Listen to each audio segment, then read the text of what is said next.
கிறிஸ்துக்குள் பிரியமானவர்களே, செம்பியும் தமிழ் பாப்டிஸ்ட் திருச்சபை சார்பாக இந்த நாளில் உங்களை தொலைக்காட்சி சந்திப்பது மிகுந்த சந்தோஷம் அடைகிறோம். கர்த்தர் தாமே இந்த ஆராதனை முழுவதும் நம்ம ஆசீர்வாதமாய் பிரயோஜனப்படுத்தி தருவாராக. ஹல்லேலூயா, ஆமென். கரங்களை தட்டி உற்சாகமாய் பாடுவோம். அது சீக்கிரத்தில் நீங்கிவிடும் இந்த லேசான உபத்திரவம். சோர்ந்து போகாதே, சோர்ந்து போகாதே, நீதி தேவன் நம்மோடு கூட இருக்கிறார்.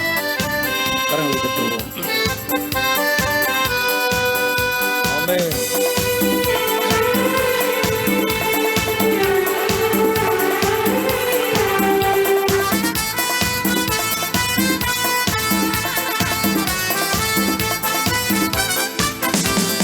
சீக்கிரத்தில் நீங்கிவிடும் இந்த லேசான உபத்திரவம், அது சீக்கிரத்தில் நீங்கிவிடும்.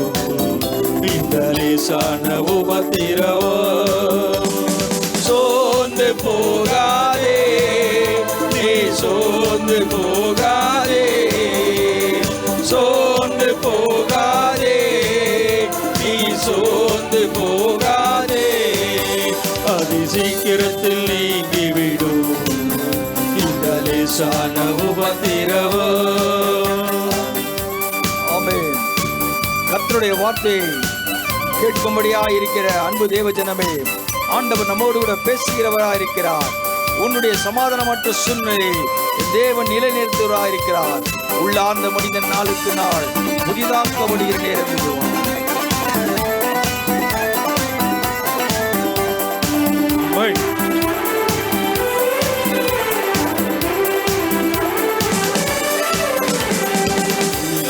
மனிதன் நாளுக்கு நாள் புதிதாக்கப்படுகிற நேரம் இது.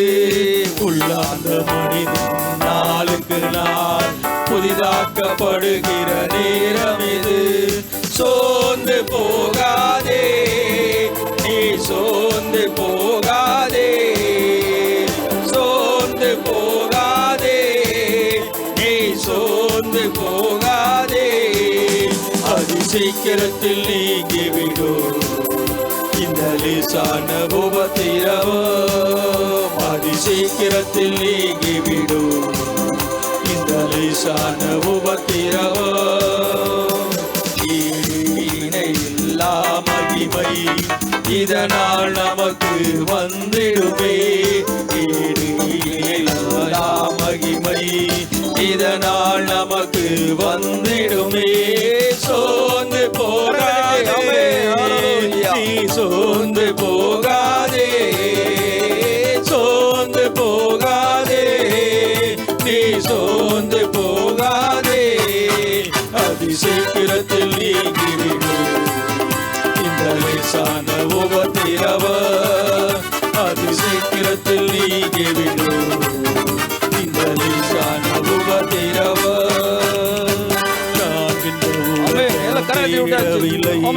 காணாத பரலோகம் நாடுகிறோம், காண்கின்ற உலகமும் தேடவில்லை. காணாத பரலோகம் நாடுகிறோம். சோர்ந்து போகாதே, நீ சோர்ந்து போகாதே, சோர்ந்து போகாதே, நீ சோர்ந்து போகாதே, அது சீக்கிரத்தில் தேவனுடைய நாமத்தை அது சீக்கிரத்தில் நீங்கிவிடும் இந்த லேசான உபத்திரவம். அது சீக்கிரத்தில் நீங்கிவிடும் இந்த லேசான உபத்திரவம்.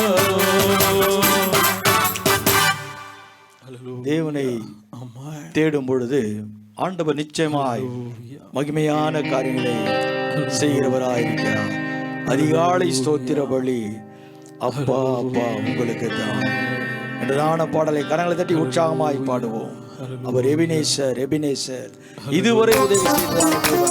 எல்லாரும் கரங்களை தட்டி சமாதானத்துக்குரிய தேவன் தாமே நம்மை ஆசீர்வதிக்க வல்லவராயிருக்கிறார். கரங்களை தட்டுவோம்.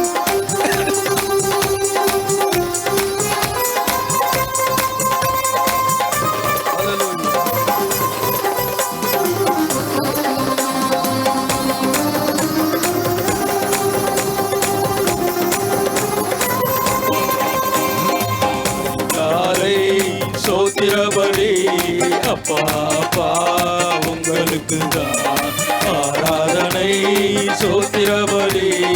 அப்பா அப்பா உங்களுக்கு தான், அப்பா அப்பா உங்களுக்கு தான், அப்பா அப்பா உங்களுக்கு தான். எல்லாரும் கரதட்டி, தேவ ஆவியானவர் உன்னை சமாதானத்தோட வைக்கிற தேவன், அவரே நம்பி இருக்கிறபடியால் ஆண்டவருடைய பூரண சமாதானத்தும்படியாய் நீதிபடி விதைக்கிறவளாய் அதிலே நாம் நடக்கிறவளாய் இருப்பது உண்மை என்றால் நிச்சயம் ஆண்டவர் நமக்கு எபினேசராய் இருக்கிறார். இதுவரை உதவி செய்ததான தேவன் இனியும் நமக்கு உதவி செய்வார். கரங்களை தட்டி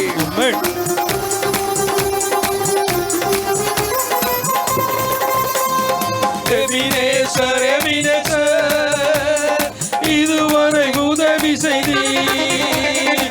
எபினேசர் எபினேசர் இதுவரை உதவி செய்தீர், இதுவரை உதவி செய்தீர்.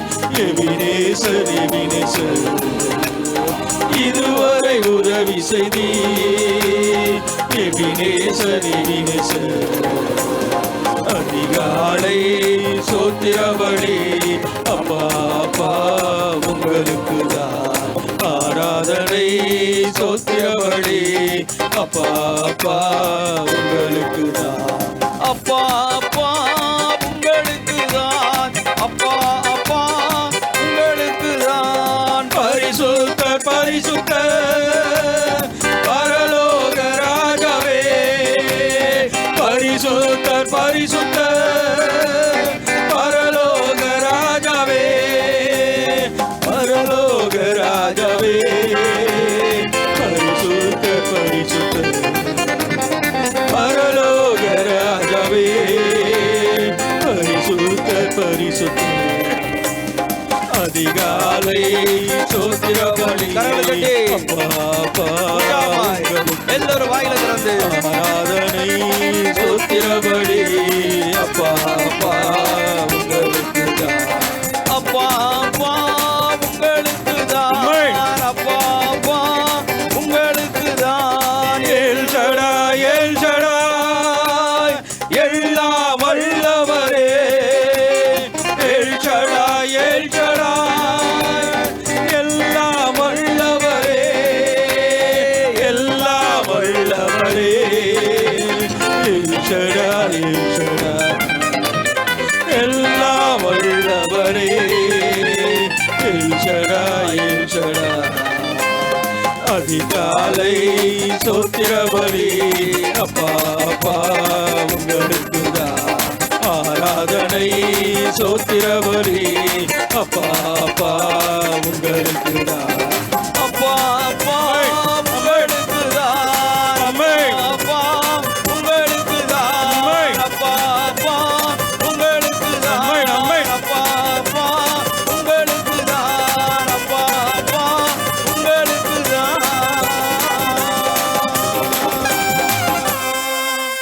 பரிசுத்த ஆவியானவர் நம்மோடு கூட பேசுவார்.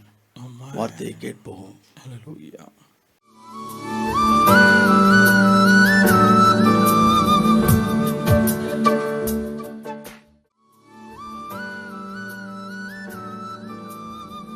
ஏன் சமாதானம் இல்லை என்று நாம் சற்று புரிந்து கொண்டோம் என்றால், கிறிஸ்துவை சில நேரங்களில் சில காரியங்களுக்காய் நாம் புறக்கணிக்கிறோம், அவரை தள்ளிவிடுகிறோம், அவரை தள்ளிவிடுகிறோம்.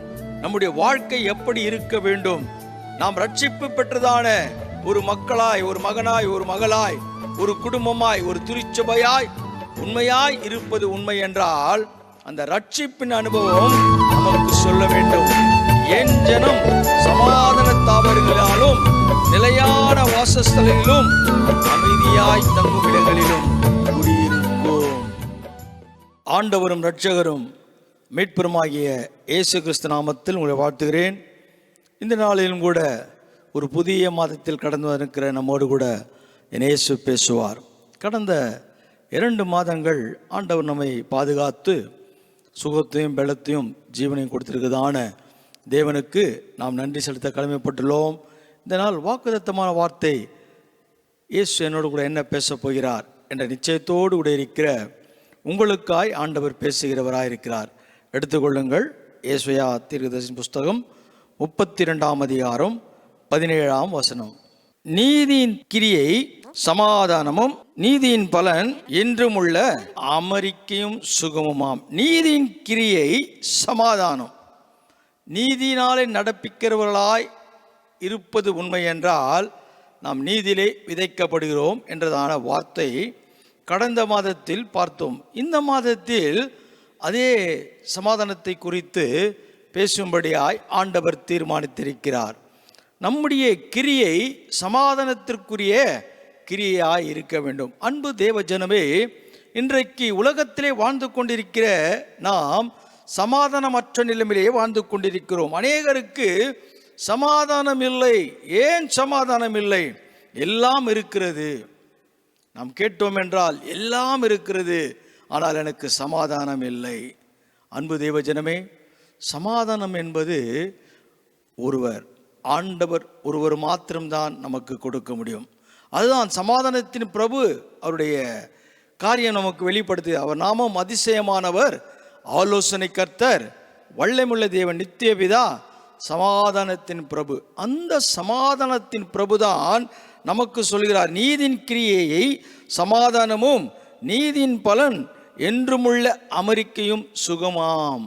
நமக்கு சுகம் கிடைக்கும்படியாய் சமாதானமற்ற நிலைமையிலே காணப்படுகின்ற நம்முடைய வாழ்க்கையில்தான் பலவிதமான சோர்வுகள், சரீர விளைவினும் பிரச்சனைகள், சமாதானமற்ற நிலைமையிலே வாழ்ந்து கொண்டிருக்கிறோம். எல்லாம் இருக்கிறது, ஆனால் எனக்கு சமாதானம் இல்லை. ஏன்? என்னுடைய மகன் சரியில்லை, என்னுடைய மகள் சரியில்லை, கணவன் சரியில்லை, ஒரே புலம்புகின்றதான காரியம்தான். அடுத்த வசனம் சொல்லுகிறது, என் ஜனம் சமாதான தாபரங்களிலும் நிலையான வாசஸ்தலங்களிலும் அமைதியாய் தங்கும் இடங்களிலும் குடியிருக்கும். ஆண்டவர் சொல்கிறார், என் ஜனம் சமாதான தாபரங்களிலும்.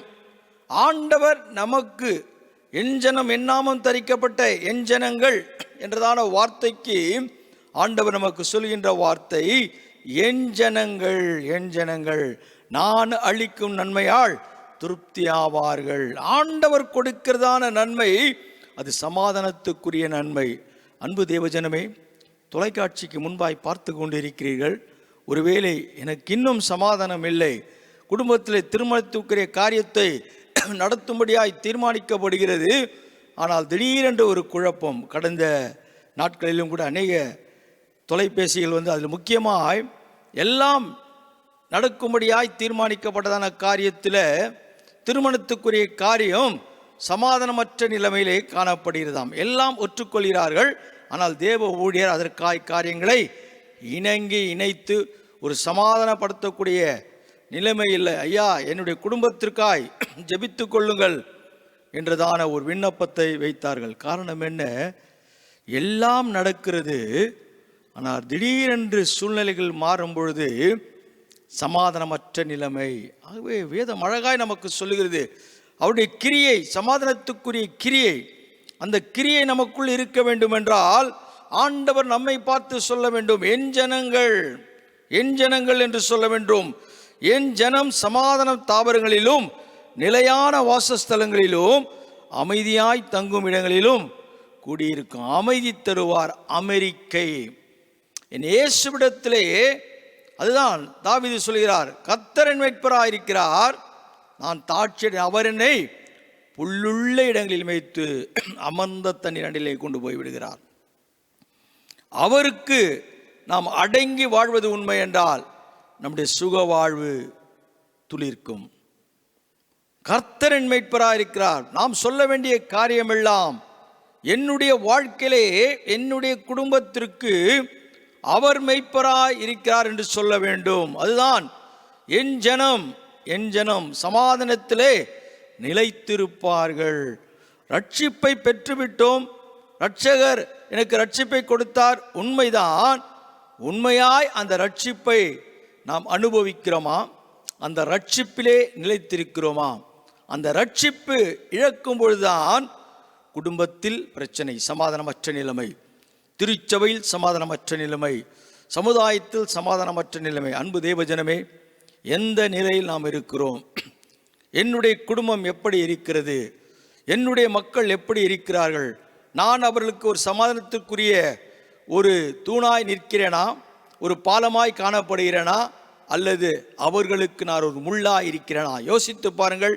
இன்றைக்கு அநேக இடங்களில், குடும்பங்களில் சமாதானம் இல்லை. நாம் சொல்லிக் கொள்கிறோம் கிறிஸ்தவர்கள். உண்மைதான், கிறிஸ்தவர்கள் என்று பெயரிலே இருக்கலாம். ஒருவேளை கடமைக்கு திருச்சபைக்கு போய் வருகின்ற ஒரு குடும்பமாக இருக்கலாம். உண்மையில் சமாதானம் நமக்குள் இருக்கிறதா? அந்த சந்தோஷம் நமக்குள் இருக்கிறதா? உம்மை உறுதியாய் பற்றி கொண்ட மனதுடன் உண்மையே நம்பியிருக்கிறபடியால் நீர் அவனை பூர்ண சமாதானத்தோடு காத்துக்கொள்வீர். நாம் உண்மையாய் அவரை உறுதியாய் பற்றி கொள்கிறோமா? சூழ்நிலைக்கு ஏற்ற வண்ணமாய் காரியங்களை மாற்றி அமைத்துக் கொள்கிறோம். காரியத்திற்கு ஏற்ற வண்ணமாய் காரியங்களை மாற்றிக்கொள்கிறோம். அப்படி என்றால் கிறிஸ்துவை நாம் மறுதலிக்கிறவர்களாய் இருக்கிறோம். கிறிஸ்துவுடைய வல்லமையை மற்றவர்களுக்கு உணர்த்தக்கூடாதபடி, நாம் உணர்ந்து கொள்ளாதபடி, நம்முடைய சுய சிந்தையின், நம்முடைய சுய ஞானத்தினாலே சமாதானத்தின் பிரபுவை சில நேரங்களிலே மறந்து விடுகிற காரணத்தினால்தான் நம்முடைய குடும்பங்கள் இன்னுமாய் சமாதானமற்ற நிலைமையிலே இருக்கிறது. ஏன் சமாதானம் இல்லை என்று நாம் சற்று புரிந்து கொண்டோம் என்றால், கிறிஸ்துவை சில நேரங்களில் சில காரியங்களுக்காய் நாம் புறக்கணிக்கிறோம், அவரை தள்ளிவிடுகிறோம். நம்முடைய வாழ்க்கை எப்படி இருக்க வேண்டும்? நாம் ரட்சிப்பு பெற்றதான ஒரு மக்களாய், ஒரு மகனாய், ஒரு மகளாய், ஒரு குடும்பமாய், ஒரு திருச்சபையாய் உண்மையாய் இருப்பது உண்மை என்றால், அந்த ரட்சிப்பின் அனுபவம் நமக்கு சொல்ல வேண்டும். என் ஜனம் சமாதான தாவரங்களினாலும் நிலையான வாசஸ்தலங்களிலும் அமைதியாய் தங்கும் இடங்களிலும் குடியிருக்கும். அதுதான் அந்த கிறிஸ்துவம் நமக்குள், கிறிஸ்து நமக்குள் இருந்தால் நம்முடைய காரியங்கள் ஆசீர்வதிக்கப்படும். அடுத்த வசனம் சொல்லுகிறது, ஆனாலும் காடு அழிய கல்மழை பெய்யும், அந்த நகரம் மகா தாழ்வாய் தாழ்ந்து போகும். ஆனாலும் காடு அழிய கல்மழை பெய்யுமாம். நாம் தெரிந்து கொள்ள வேண்டிய காரியம், நாம் இருக்கிற இடத்திலே அமைதி இருக்கும், ஆனாலும் காடுகளிலே கல்மழை பெய்யுமாம். ஆண்டவர் உன்னை பாதுகாக்கிறவராயிருக்கிறார். நம்மை பாதுகாக்கிற தேவன், நம்மை சமாதானத்திற்குள்ளே நிலைநிறுத்துகிற தேவனாகிய கர்த்தர் நமக்கு செய்ய வேண்டிய காரியங்களை செய்கிறார். தேவை உள்ள மக்கள், அவரை அறிந்து கொள்கிற மக்கள் பாதுகாப்பாக இருக்கிறார்கள். அது தேவையில்லாத இடத்திலே அந்த கல்மழை பெய்ந்து உன்னை அழிக்கக்கூடாதபடி, உன் குடும்பத்தை அழிக்கக்கூடாதபடி ஆண்டவர் காடுகளிலே கல்மழை பெய்கிறார். யோசித்து பாருங்கள். அவர் எல்லாவற்றிலும் மேல நம்மை பாதுகாக்க வேண்டும். நம்முடைய சமாதானம் ஒரு நாளும் குறையில்லாதபடி ஆண்டவர் நம்மை அறிந்தவர், நம்மை வழிநடத்துகிறவர். அடுத்த வசனம் சொல்லுகிறது, மாடுகளையும் கழுதைகளையும் நடத்தி கொண்டு போய் நீர்வளம் பொருந்திய இடங்களிலெல்லாம் விதை விதைக்கிற நீங்கள் பாக்கியவான்கள். ஆண்டவர் நம்மை பார்த்து சொல்கிறார், மாடுகளையும் கழுதைகளையும் நடத்தி கொண்டு போய் நீர்வளம் பொருந்திய இடங்களில் விதை விதைக்கிற நீங்கள் பாக்கியவான். நாம் நம்முடைய மிருக ஜீவன்களை நீர்வளம் பொருந்திய இடத்திலே கொண்டு போய் நாம் காரியங்களை செய்ய வேண்டும். ஆண்டவர் நமக்கு அப்படிப்பட்டதான மகிமையின் வல்லமை கொடுத்திருக்கிறார். நாம் மனிதனையே நாம் நீர் வறட்சி அற்றதான சூழ்நிலைக்கு கொண்டு போகிறோம். நீர்வளம் உள்ளதான இடத்திற்கு நாம் மனிதனை கொண்டு போக மறுதளிக்கிறோம். காரணம் என்ன? நம்மிடத்தில் இருக்கிற ஆசீர்வாதத்தை பிறருக்கு கொடுக்க மறுக்கிறோம். அன்பு தெய்வ ஜனமே, யோசித்து பாருங்கள். நம்மிடத்தில் ஆண்டவர் ஒரு ஆசீர்வாதத்தை கொடுத்தால் அது நமக்கு பிறருக்கு கொடுக்க வேண்டும், பிறருக்கு செய்ய வேண்டும். குடும்பத்தில் இருக்கிற சொந்த சகோதரனுக்கே சகோதரிக்கே நாம் கொடுக்க மறுக்கிறவர்களாக இருக்கிறோம். காரணம் என்ன? நம்மிடத்திலே ஒரு மனநிலைமை சமாதானமற்ற நிலைமையே இருக்கிறது. சமாதானத்தோடு கூட இருப்பது உண்மை என்றால், உன்னுடைய ஆடுகளையும் கழுதைகளையும் எப்படி நீர் இருக்கின்ற இடத்திலே கொண்டு போய் நீர் வளம் பொருந்திய இடத்திலே விதைக்க நீங்கள் பிரயாசப்படுகிற மக்களாய் இருப்பது உண்மை என்றால் நீங்கள் தான் பாக்கியவான்கள். இன்றைக்கு நாம் பாக்கியவானாய் மாறுவது உண்மைதான். ஏனென்றால் அப்படிப்பட்டதான சமாதானத்திலே நாம் நிலைத்திருக்கும் போது இரட்சகராகிய கிறிஸ்து நமக்கு செய்ய வேண்டிய காரியத்தை நமக்கு செய்கிறவராயிருக்கிறார். ரோமர் 14ஆம் அதிகாரம் 17ஆம் வசனத்தை வாசிங்கள். தேவனுடைய ராஜ்யம் புசிப்பும் குடிப்பும் அல்ல, நீதியும் சமாதானமும் பரிசுத்த ஆவினால் உண்டாகும் சந்தோஷமாயிருக்கிறது. அன்பு தேவஜனமே, தேவனுடைய ராஜ்யம் புசிப்பும் குடிப்பும் மாத்திரம் அல்ல, அது நீதியின் சமாதானம், அது நீதியின் கிரியை. அந்த நீதியின் கிரியை நாம் என்ன இங்கே பூலோகத்தில் செய்கிறோமோ அது பரலோகத்தில் நமக்கு கொடுக்கப்படுகிறது. நாம் சமாதானமாய் இருக்கிற சூழ்நிலை மற்றவர்களை கனப்படுத்த வேண்டும். இன்றைக்கு மற்றவர்களை சமாதானமற்ற சூழ்நிலையிலே மாற்றிக்கொண்டிருக்கிற நம்முடைய காரியங்கள் நீதியின் கிரியற்றதான காரியங்களாக இருக்கிறது.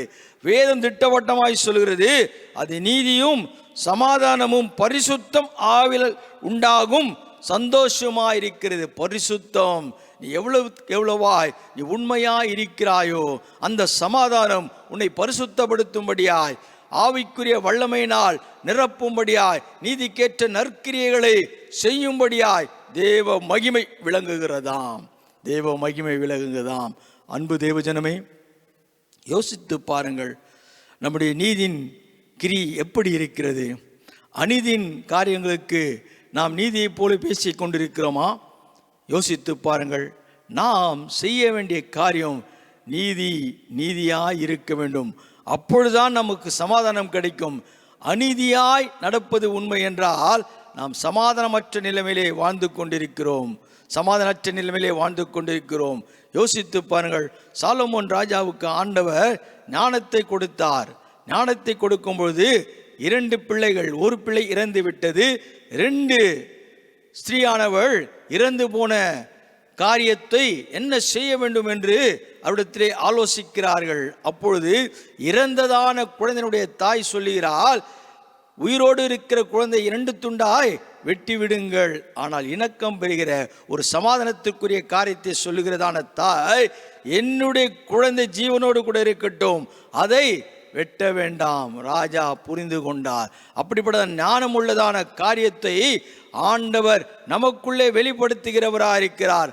அப்பொழுதுதான் விளங்குகிறது, நீதியின் காரியம் விளங்குகிறது, ஆவிக்குரிய வல்லமை விளங்குகிறது. என்ன, எந்த தாய் துடிக்கிறார்களோ அந்த தாயிடத்தில் ஜீவனோடு கூட இருக்கிற குழந்தை ஒப்பு கொடுங்கள். பார்த்தீர்களா? இன்றைக்கு நீதியின் கிரியை ஆண்டவர் நமக்கும் செய்ய வல்லவராயிருக்கிறார். நாம் உண்மையுள்ளவராக இருக்கும்பொழுது அநியாயத்திற்கு கடந்து போகக்கூடாதபடி நியாயத்திற்கு நாம் நிலைநிற்பது உண்மை என்றால் ஆண்டவர் நம்மிலும் வல்லமையான காரியங்களை செய்கிறவராயிருக்கிறார். அடுத்த வசனம் சொல்லுகிறது, இவைகளிலே கிறிஸ்துவுக்கு ஊழியம் செய்கிறவன் தேவனுக்கு பிரியனும் மனுஷரால் அங்கீகரிக்கப்பட்டவனுமாயிருக்கிறான். அன்பு தேவஜனமே, யோசித்து பாருங்கள். இவைகளிலே கிறிஸ்துவுக்கு ஊழியம் செய்கிறவன் தேவனுக்கு பிரியனும். நாம் ஊழியக்கார் என்று சொல்லிக் கொண்டிருக்கிறோம். நம்மிடத்தில் நீதி இருக்கிறதா? நியாயம் இருக்கிறதா? வேதம் திட்டவட்டமாய் சொல்லப்படுகிறது, இவைகளிலே கிறிஸ்துவுக்கு ஊழியம் செய்கிறவன் தேவனுக்கு பிரியனும் மனுஷரால் அங்கீகரிக்கப்பட்டவனுமாய் இருக்கிறான். மனுஷரால் நாம் அங்கீகரிக்கப்பட வேண்டும். நீதி உள்ளவன், சத்தியத்தை பேசுகிறவன், நியாயத்தை நடப்பிக்கிறவன். நம்முடைய நிலைமை எப்படியா இருக்கிறது? அன்பு தேவஜனமே, யோசித்து பாருங்கள். நீதியில் நிலை நிற்கிறோமா? நீதிபதியாகிய நியாயாதிபதியாகிய கிறிஸ்துவை நாம் அறிந்து கொண்டிருக்கிறோம். அந்த வல்லமையிலே நாம் இருக்கிறோமா? அடுத்த வசனம் சொல்லுகிறது, ஆனபடியால் சமாதானத்திற்கு அடுத்தபடியவளை உண்டாக்கத்தக்கவைகளையும் நாடக்கடவோம். போஜன நிமித்தம் தேவனுடைய கிரியை அழித்து போடாதே. எந்த பதார்த்தமும் சுத்தம் உள்ளதுதான், ஆனாலும் இடரல் உண்டாக புசிக்கிறவனுக்கு அது தீமையா. இடரல் உண்டாக போஜன பிரியராயிராதே. எல்லாம் நன்மையானதுதான், அது தீமை உண்டாக்கும்படியாய் காரியங்களை செய்து கொள்ளாதே.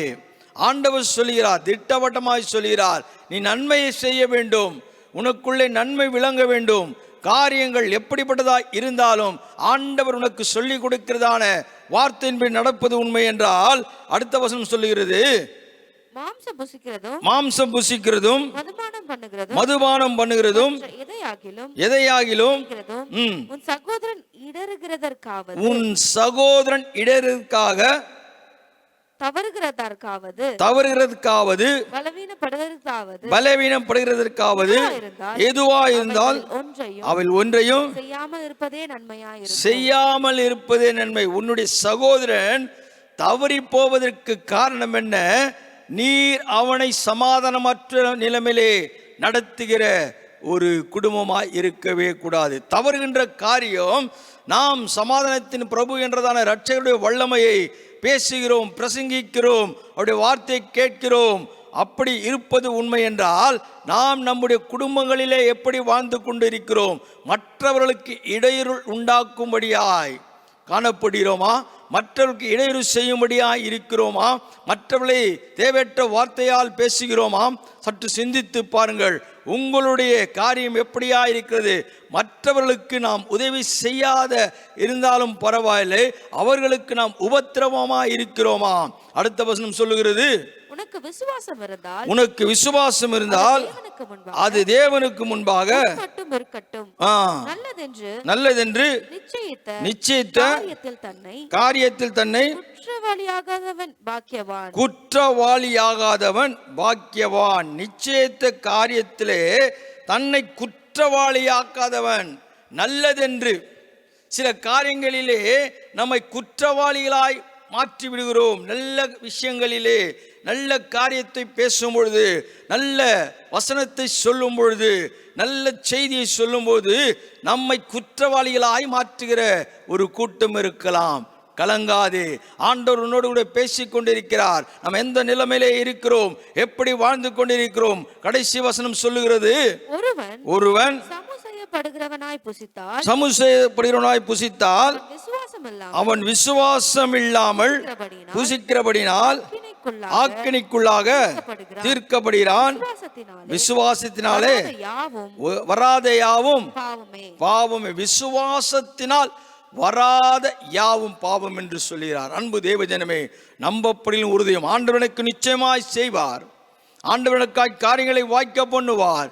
அந்த நம்பிக்கை இழந்து வாழ்கிறதான காரியம் உனக்கு பாவம் என்று சொல்லுகிறார். நீ தீய காரியங்களை செய்யும்படியாய் தீர்மானிக்கிறாய், நீதியற்றதான காரியங்களை செய்யும்படியாய் தீர்மானிக்கிறாய். நீதியின் கரமுடையதான தேவன், நீதியின் கிரியை செய்கிறதான தேவன் உங்களை சுகமாகவும் அமெரிக்காவும் வைக்கும்படியாய் ஆண்டவர் இந்த மாதத்திலே சொல்லுகின்ற வாக்குத்தத்தத்தை நீங்கள் நினைப்பது உண்மை என்றால், ஆண்டவர் உங்களுடைய குடும்பங்களிலே அமைதியை கொடுக்கிறவராக இருக்கிறார். அப்படி என்றால் இந்த வாக்கின் வார்த்தையை நீங்கள் விசுவாசிக்க வேண்டும். இந்த வாக்கின் வார்த்தையை விசுவாசிக்கவில்லை என்றால் அது பாவம் என்று சொல்கிறார். பாவத்தை ஆண்டவர் அருவருக்கிற தேவன் அல்ல. பாவத்தை ஆண்டவர் முற்றிலுமாய் மாற்றும்படியாய், பலவிதமான சிந்தனை வாழ்ந்து கொண்டிருக்கிற உங்களுடைய பாவங்களை சுத்திகரிக்கும்படியாய் ஒரே பேரான குமாரனை அவர் நமக்காய் கொடுத்த தேவன் அல்லவா? இன்றைக்கு சிந்தித்துக் கொள்ளுங்கள். ஆண்டவருடைய கிரியை நம்மை ஆசீர்வதிக்கும்படியாய், நாம் சுகமாய் இருக்கும்படியாய், நாம் நலமாய் இருக்கும்படியாய் விசுவாசிங்கள். விசுவாசிப்பது உண்மை என்றால் ஆண்டவர் உங்களை ஆசீர்வதிக்க வல்லவராயிருக்கிறார். கண்களை மூடுவோம், கர்த்தரை நோக்கி பார்ப்போம். மகா கிருபையும் இரக்கமும் பரிசுத்தம் நிறைந்த நல்ல பிதாவே, இந்த நாளுக்காய் நன்றி செலுத்துகிறேன். இம்மட்டுமாய் நீர் என்னோடு கூட பேசினீர். நன்றி ராஜா. ஆண்டவரே, நீதின் கிரியையை, சமாதானத்துக்குரிய காரியங்களை செய்கிறவர், குடும்பங்களை அமெரிக்கா வைக்கிற தேவன் நீர் ஒரு மாத்திரம். உமக்கே நன்றி செலுத்துகிறேன். கேட்டதான மக்கள் ஆண்டவரை உம்முடைய விசுவாசத்தில் நிலைத்திருக்க உமது கிருபை மாத்திரவர்களோடு கூட இருக்கட்டும். ஆசீர்வதியும் இயேசு நல்ல நாமத்தில் பிதாவே, ஆமேன். என் ஆத்மாவே கர்த்தரை ஸ்தோத்திரி, என் முழு உள்ளமையோட பரிசுத்த நாமத்தை ஸ்தோத்திரி. ஆத்மாவே கர்த்தரை ஸ்தோத்திரி, அவர் செய்த சகல உபகாரங்களை மறவாதே. ஆமேன். நம்முடைய கர்த்தராகிய இயேசு கிறிஸ்துவின் கிருபையும் பிதாவுடைய அன்பும் பசுரைக்கும் விசேஷமாய் இந்த நாளிலே சத்தியத்தின் திருவார்த்தை கேட்ட மக்களோடு தேவ கிருபை சமாதானம் என்றும் என்றும் சதா காலம் இருப்பதாக. Amen amen. God bless you. கர்த்தர் உங்களை ஆசீர்வதிப்பாராக. Amen amen. Praise the Lord.